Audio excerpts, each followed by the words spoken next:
Hello and welcome back, one and all. We are here today to do yet another challenge fight guide. If you're new around here, make sure you hit that subscribe button and of course leave the video with a like. So Ultra Tyndarius is here, and yes, it is probably the most annoying one we have had to do so far. I've got a couple different strategies to go through with you, and they both do play out ever so slightly differently, and one involves splitting up the team a little bit. Anyway, so let's just talk over the battle notes first of all. So the fire orbs get stronger as the fight goes on, and they also debuff your team defenses.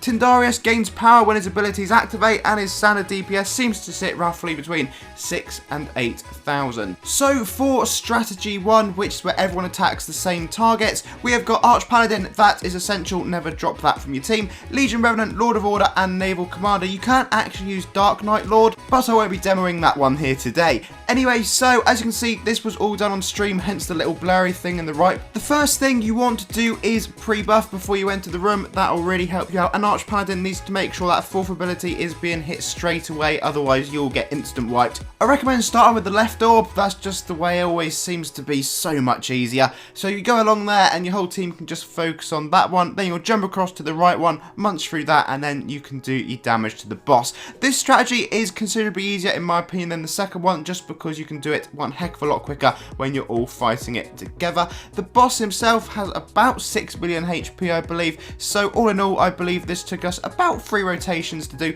As far as the fight goes, as before with the Carla, the Arch Paladin is probably the most essential class here, purely because you need to do the damage reduction and you need to make sure you are healing your team as well. I know Lord of Order has got the heal with the third ability, so you can hopefully time these and in between both classes get it just about right to make sure your team survive. Now these orbs are on a respawn timer. As you can see, they do actually come back to life, and that can be slightly annoying, but presuming you're doing the same amount of damage as you can see our team, you're not going to struggle too much because the respawn counter isn't quite as bad as it is at the Ultra Engineer. At least that's in my opinion. You may be slightly different and find it absolutely horrific, but you can literally go through this, and then of course you can swap back to the other orb as you begin this second rotation, and then start the damage to the boss again. It is literally just a case of rinsing and repeating this. However, if that Arch Paladin roll gets muffed up, you'll wipe at any point during this fight, so just make sure as soon as that fourth ability comes back to life you're using it, and of course when you go and attack one of the new mobs, because you need to make sure that your team can hopefully mostly stay alive for the part of this fight. I don't think on either of the ones I did where I've actually defeated him that anyone died, so that's a pretty important part of this fight. So if you're not the most confident one in the classes, do make sure you're telling your team that, because you can probably just swap them around. I mean, Lord of Order doesn't really require too many brain cells to use, that's in my opinion. Having the Legion Revenant in there is also really helpful because of course with its multi-targets, you know that you are damaging that other fire, which of course will mean when you come to going along and swapping, you're easily going to have maybe a couple 100,000 of its health already down, or thereabouts. It could be even lower, you may be lucky.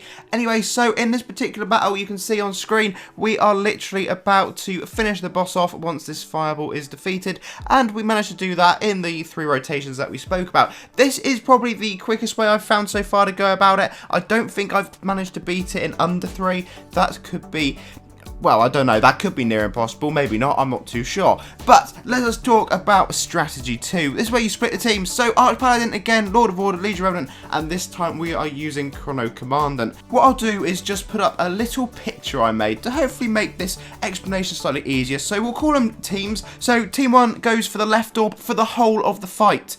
Arch Paladin, Lord of Order and Legion Revenant, while the Chrono Commandant will solo the right orb. This you want to stay the same throughout the fight, so you literally just as soon as your orb respawns, whichever one that may be, if it's the left one, the 3 players go and defeat that, and if it's the right one, of course, your Chrono Commandant will be away soloing that. That one's a really good tactic to use because it does mean that realistically you should be defeating the orbs around about the same time. You'll probably find that your Chrono Commandant is defeating their one faster, but that's not the end of the world. You should only have about 100 to 200k left on your one on the left.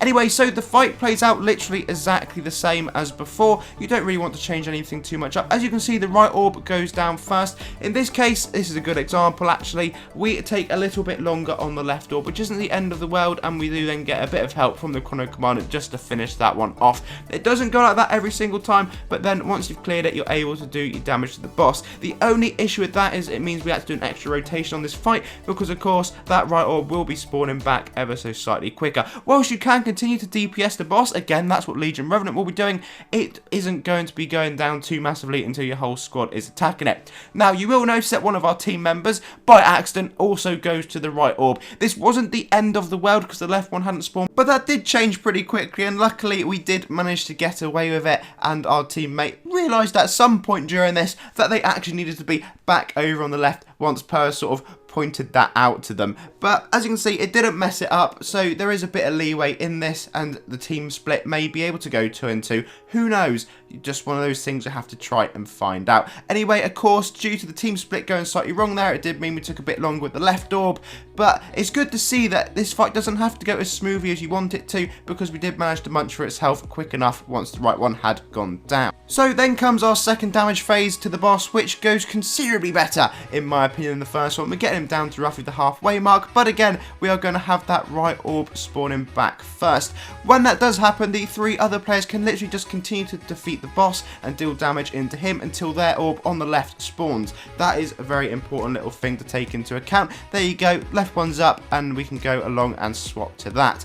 Again, the damage isn't going to be overly great, but due to the different timings in the orb spawns, it does mean that our Chrono Commandant was able to either help us out or do damage to the boss, whatever seems easier. In this case, it's probably best for them to help you out, just on the basis that otherwise the orb may take a little bit longer than the right one has spawned again. Once you get into a rhythm with this fight, you'll notice that your heals just sort of seem to work, and the damage and debuffs aren't really taking an effect. So this battle really does just require some patience and the right sort of team members with you. Hopefully, if you have someone who's pretty competent using Arch Paladin, it will make your life one heck of a lot easier. If anyone does need any extra help, feel free to join Discord. I'm sure we can help you out in there, or just leave your own combos and that down in the comments below. Like I said earlier, Dark Knight Lord is pretty well rumoured to be able to do this fight. I haven't actually completed it using that class, which is why I couldn't show you it here today, but I suspect it works very similar to the Naval and that. I'm not really an expert on it, in my honest opinion. It was sort of one that I just got and threw in the bank with a load of others, but it may be worth getting out and trying it out. Void High Lord, again, I don't know if that one is really going to work for this fight. It's sort of, you have one tanking class, but it didn't really seem to work with the dynamics when we would try to use that, and tried it out in a few different goes. So that's just something to bear in mind. Anyway, so as far as this fight goes, we're literally about to start the final damage bit to the boss, and then we will be done, which is lovely. So I hope that makes sense. It's literally just a case of the 3 people sticking to the left orb, and then the soloer on the right dealing with that other orb, and really you should be okay. Just don't swap it up, stick to your sides, and then Bob will be a teapot, hopefully. So guys, I hope this has helped you out a little bit and given you some sort of insight knowledge into how you can go about this fight. It is doable, folks, without potions. I know a lot of people are saying about using potions. I didn't need them. It didn't help in the slightest. So, but of course, if you want that extra damage or just damage reduction, it may be worth buying a couple just to try and make your life easier, but hey, that's the way it goes. Anyway, thank you all very much for watching. Leave the video a like, and of course subscribe, and I'll see you all again incredibly soon.